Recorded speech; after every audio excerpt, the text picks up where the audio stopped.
Bismillahirrahmanirrahim. Assalamualaikum warahmatullahi wabarakatuh.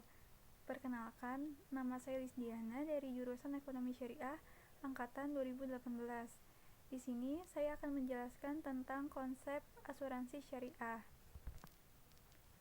Asal mula asuransi syariah.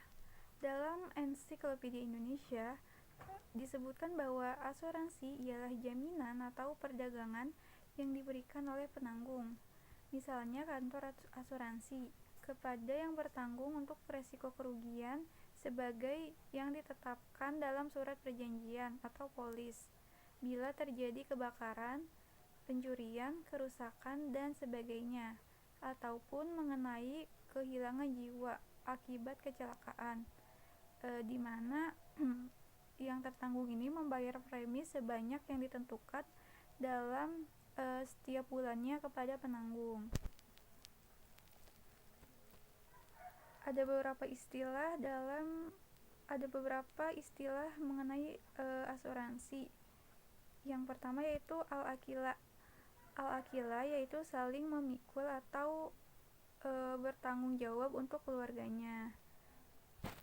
Yang kedua ada at-tanahud. At-tanahud merupakan ibarat dari makanan yang dikumpulkan dari peserta safar atau perjalanan yang dicampur menjadi satu. Kemudian makanan tersebut dibagikan pada saatnya kepada mereka kendati mereka mendapat porsi yang berbeda-beda. Yang ketiga yaitu akad al-hirasah. Akad al-hirasah adalah kontrak pengawal keselamatan. Di dunia Islam terjadi berbagai kontrak antar individu. Misalnya ada individu yang ingin selamat, lalu ia membuat kontrak dengan seseorang untuk menjaga keselamatannya, di mana ia membayar sejumlah uang kepada pengawal. Dengan kompensasi keamanannya akan dijaga oleh pengawal. Yang keempat ada diman khatar torik. Kontrak ini merupakan jaminan keselamatan lalu lintas. Para pedagang muslim pada masa lampau ingin mendapatkan perlindungan keselamatan, lalu ia membuat kontrak dengan orang-orang yang kuat dan berani di daerah rawan. Mereka membayar sejumlah uang dan pihak lain menjaga keselamatan perjalanannya. Selanjutnya ada makna asuransi. Dalam bahasa Arab, asuransi disebut sebagai at-ta'min, yang berasal dari kata amana, yang memiliki arti memberi perlindungan, ketenangan, rasa aman, dan bebas dari rasa takut. Nah, para ulama memandang asuransi ini berbeda. Yang pertama ada yang berpendapat bahwa asuransi ini haram. Lalu yang kedua, ulama memandang bahwa asuransi ini diperbolehkan. Yang ketiga, memandang bahwa asuransi sosial itu boleh, sedangkan asuransi komersial itu tidak boleh. Nah, pendapat yang pertama yaitu pendapat yang mengharamkan.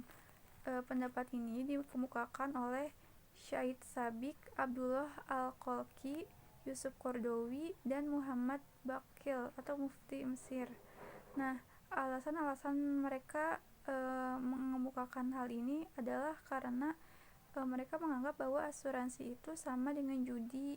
Terus asuransi itu unsur-unsurnya tidak pasti. Lalu terdapat riba. Terus asuransi ini mengandung unsur pemerasan, dan asuransi ini termasuk jual beli atau tukar menukar mata uang tidak tunai. Bahkan asuransi ini dianggap bahwa hidup dan mati manusia dijadikan objek bisnis, dan sama halnya dengan mendahului takdir Allah. Nah, adapun pendapat yang kedua yaitu membolehkan. Pendapat ini dikemukakan oleh Abdul Wahab Khalaf, Mustafa Ahmad Zarko, di mana Mustafa Ahmad Zarko ini merupakan guru besar hukum Islam pada Fakultas Syariah Universitas Syria. Nah, alasan mereka membolehkan asuransi syariah ini karena mereka menganggap bahwa tidak ada nas dalam Al-Quran atau As-Sunnah yang melarang asuransi. Yang kedua karena ada kesepakatan dan kerelaan dari kedua belah pihak. Terus yang ketiga karena asuransi ini saling menguntungkan kedua belah pihak. Terus ada pendapat ketiga di mana asuransi sosial ini boleh dan komersial itu haram.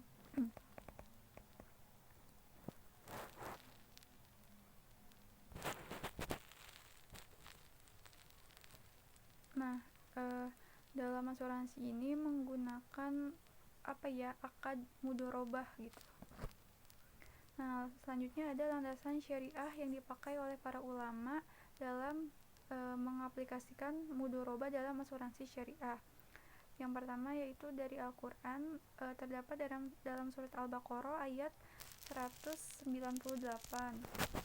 Yang kedua dari hadis Nabi Muhammad SAW yang berbunyi 3 hal yang di dalamnya terdapat keberkahan, yaitu jual beli secara tangguh, mudharabah, dan mencampur gandum dengan tepung untuk keperluan rumah, bukan untuk dijual. Hadis riwayat Ibnu Majah. Baik, cukup sekian penyampaian dari saya. Mohon maaf apabila banyak kekurangan. Wassalamualaikum warahmatullahi wabarakatuh.